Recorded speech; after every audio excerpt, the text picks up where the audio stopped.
This morning, I woke up to one of the most beautiful sights in the world. Was it a sunrise? Not this time. Was it my wife? Not this time. Was it my almost 2-year-old son? Not this time. Today, I woke up and saw the thumbnail for Frank Turek's latest video on Islam.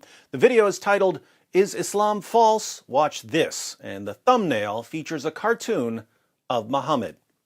Those of you who are the same age Aisha was when Muhammad climbed on top of her probably won't remember what happened 5 years ago because you were only 4 years old at the time. But back in 2015, two jihadis stormed the Paris headquarters of the satirical magazine Charlie Hebdo, shouting Allahu Akbar and the Prophet is avenged as they killed 12 people and injured 11 more. These jihadis went on a killing spree because the paper had been publishing cartoons of Muhammad. Carnage over cartoons. 10 years earlier, the Danish paper Jyllands-Posten caused an international uproar by publishing several cartoons depicting Muhammad. More than 250 people were killed in riots. Carnage over cartoons. Now, I would take it for granted that if a group starts slaughtering people over cartoons, journalists of all people need to take a stand for freedom of speech by printing the cartoons and discussing them. If journalists back down, they're basically telling terrorists that violence is the way to get what they want, and that would be music to a terrorist's ears, as long as we ignore the fact that most music is haram. Unfortunately, modern journalists have pillars of marshmallows where their spines should be, so most of them encouraged more violence by giving in to terror. But some of us kept sharing the Muhammad cartoons to let jihadis know that violence won't help them get their way.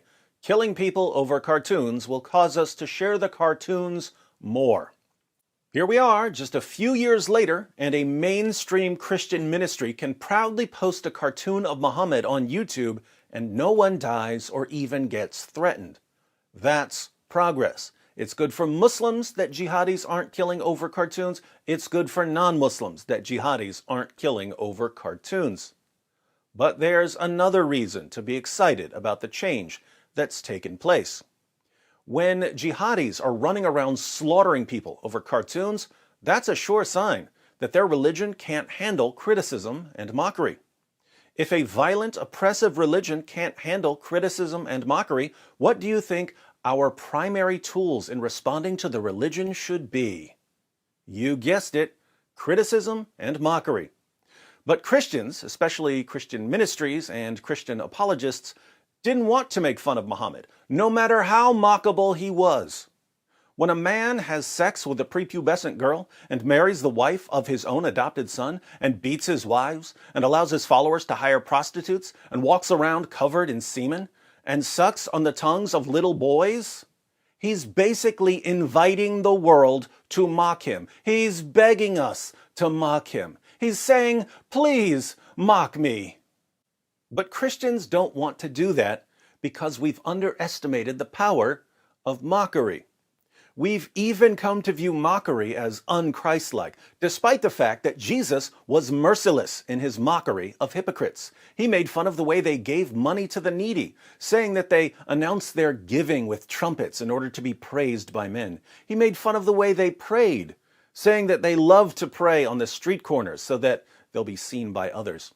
He made fun of the way they fasted, saying that they deliberately disfigure their faces and look gloomy so that other people will know that they're fasting. Jesus made fun of the way they gave to charity, the way they prayed, the way they fasted, the way they dressed, the way they tithed, the way they proselytized, and the way they treated their families. Jesus of Nazareth is the undisputed all-time king of mocking hypocritical and oppressive religious leaders. And it was massively effective. It stuck in people's minds. Somehow, we get to the 21st century, and we're dealing with the spread of Islam. And we have the most wide-open target for mockery in history, Muhammad, and we think that mocking him would be unchristlike and counterproductive. Why do we think that? Two main reasons. One, Christianity has become pathetically soft to the point of abject cowardice, and two, Christians have been manipulated into thinking that criticizing and mocking Muhammad will keep us from reaching Muslims. Where did Christians get that idea? Christians got manipulated. Islam's entire methodology is based on manipulation and control, but it's all low-level manipulation and control. Islam manipulates and controls people through their most basic desires. Convert to Islam, and you'll get to spend eternity deflowering virgins. Sounds good, right? You don't want to convert to Islam? Well, we're going to keep fighting you until you get sick of fighting and convert. You want to leave Islam? Well, we're just going to have to chop your head off. You want to keep your head, don't you? Your wife isn't doing what you want?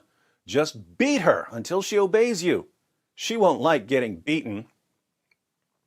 When they interact with Christians in an area where they can't simply force Christians into doing what they want, Muslims use a simple system of praise and abuse. If you act the way they want you to act, they praise you. If you don't act the way they want you to act, they shower you with abuse. When a Christian criticizes Muhammad, Muslims heap abuse on him. Most people don't like being abused, so heaping abuse on someone can be an effective means of controlling him. When a Christian goes around telling people not to criticize Muhammad, Muslims praise him. Most people like being praised, so praising someone can be an effective means of controlling him. Lots of Christians are actually gullible enough to fall for this.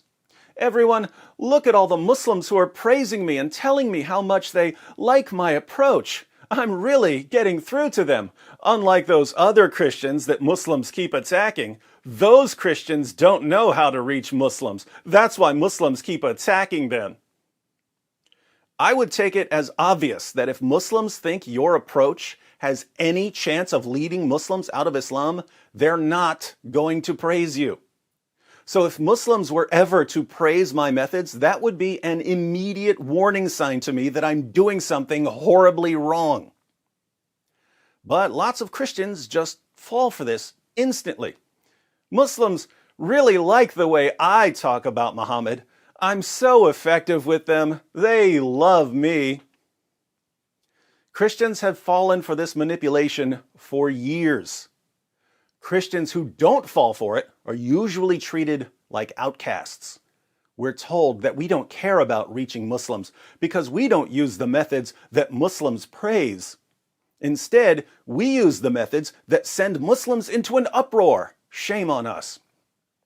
That's been my experience for the past decade and a half or so.